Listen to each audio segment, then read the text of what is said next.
Hi guys, I welcome you all back to my YouTube channel that is ACE CUET with Vedika. तो I know that बहुत time हो गया है जब मैंने लास्ट पोस्ट किया था because I was also quite busy with my admission related stuff at JNU. But अब से I will be try to be as consistent as I can and to help you all people out there who have been newly admitted into DU or any other university. तो आज का video जो होने वाला है वो एक बहुत ही रिलेटेबल टॉपिक पे होने वाला है, that is how to cope up with your subject after you have done the stream shift. Like अगर आपने 12th में साइंस पढ़ा था एंड अब आप ह्यूमैनिटीज़ के सब्जेक्ट ले रहे हैं, या आपने 12th में कॉमर्स पढ़ा था, आप कुछ और कर रहे हैं अब DU में आकर या किसी भी यूनिवर्सिटी में आकर, तो उस सब्जेक्ट को, उस अनफेमिलियर सब्जेक्ट को कैसे पढ़ा जाए, कैसे उसको नेविगेट करें.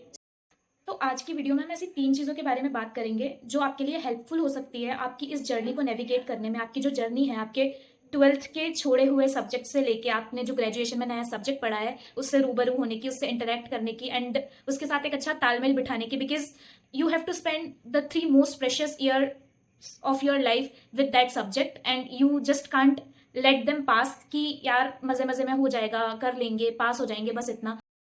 It is very important for you to interact with that subject, to know that subject deeply, क्योंकि who knows कि क्या पता आपको वो सब्जेक्ट बहुत ज़्यादा इंटरेस्ट करे, who knows कि आप उसी में करियर पर्सपेक्टिव्स देखो, उसी में आप कुछ बहुत आगे चल के बहुत अच्छा करो. तो ये जो आपका ग्रेजुएशन का सब्जेक्ट है इसको लाइटली लेने की गलती कोई भी मत करना प्लीज़. एंड ये तो बिल्कुल दिमाग से निकाल देना कि सिर्फ पास होने के लिए पढ़ना है. तो सबसे पहली चीज़ जो आपको हेल्प करेगी नए सब्जेक्ट के साथ इंटरेक्ट करने में would be the NCERTs of class 11th and 12th. Specially humanity subject की जो बेसिक अंडरस्टैंडिंग है. फॉर एग्जांपल अगर आप 12th में मैथ्स कॉमर्स बैकग्राउंड से आप ह्यूमैनिटीज़ पे आप शिफ्ट कर रहे हो अपनी ग्रेजुएशन पे, तो एक सब्जेक्ट है, मान लो सोशियोलॉजी है या फिर हिस्ट्री है, then you need to know the basics of that subject. So firstly you can go through the NCERTs. बहुत सारे लेक्चर्स अवेलेबल है, यूट्यूब पे लेक्चर्स अवेलेबल है. NCERTs पढ़ोगे दैट आर क्वाइट ईजी, बहुत ईजी लैंग्वेज में लिखी गई है, बहुत सारे एग्जाम्पल्स के थ्रू सब कुछ उसमें समझाया गया है. तो it will work as a foundation for you to understand that subject deeper and deeper. And it will give you an idea कि आप ग्रेजुएशन में उन सारी छोटी छोटी चीज़ों को देन कनेक्ट कर पाओगे. तो द फर्स्ट थिंग इज कि if you are moving into humanities का किसी सब्जेक्ट, तो if the NCERTs are available of that subject, then first of all try to read those NCERTs and then any other things that your professors will suggest. The second thing which will be helpful for you is obviously YouTube. हाँ, ये अलग बात है कि YouTube पे सब कुछ available नहीं होगा जो आपको चाहिए रहेगा, जिस फॉर्म में आपको चाहिए. Because when I came into graduation and I used to search the readings जो भी हमारे प्रोफेसर दिया करते थे एंड वो नहीं होती थी. तो वो बहुत एकेडमिक चीज़ें होती हैं that you won't find on YouTube, but you can find the basic details, basic story, basic structures, anything that might help you navigate that subject. तो यूट्यूब पे बहुत सारे ऐसे फ्री लेक्चर्स हैं.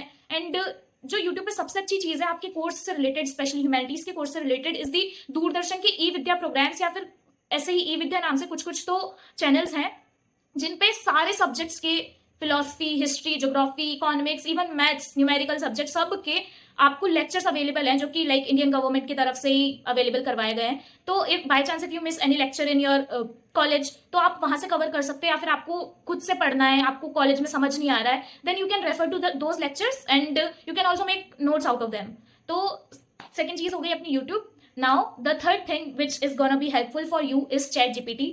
एंड अब आप दिल्ली यूनिवर्सिटी में आ रहे हो तो you will anyway be gonna familiar with ChatGPT. But मैं पहले ही बता देती हूँ कि ChatGPT जो है वो आपकी बहुत ज़्यादा हेल्प कर सकता है आपकी कॉम्प्लेक्स रीडिंग्स को सिंपल तरीके से अंडरस्टैंड करने में. हाँ, बिल्कुल जो आपको जिस तरीके से हमें स्कूल में समझाया जाता था वैसा हमें नहीं समझ में आएगा, लेकिन हम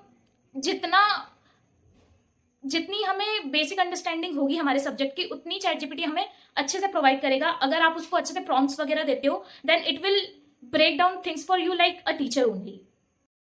इन 3 चीज़ों के अलावा बात यह है कि आपके प्रोफेसर भी आपको बहुत सिंपल रीडिंग्स ही देंगे इनिशियली, रिगार्डलेस ऑफ आपने पहले वो सब्जेक्ट पढ़ा है या नहीं पढ़ा है, because they also need to develop a ground for you to make you think intellectually, अच्छा, ज़्यादा डीपर.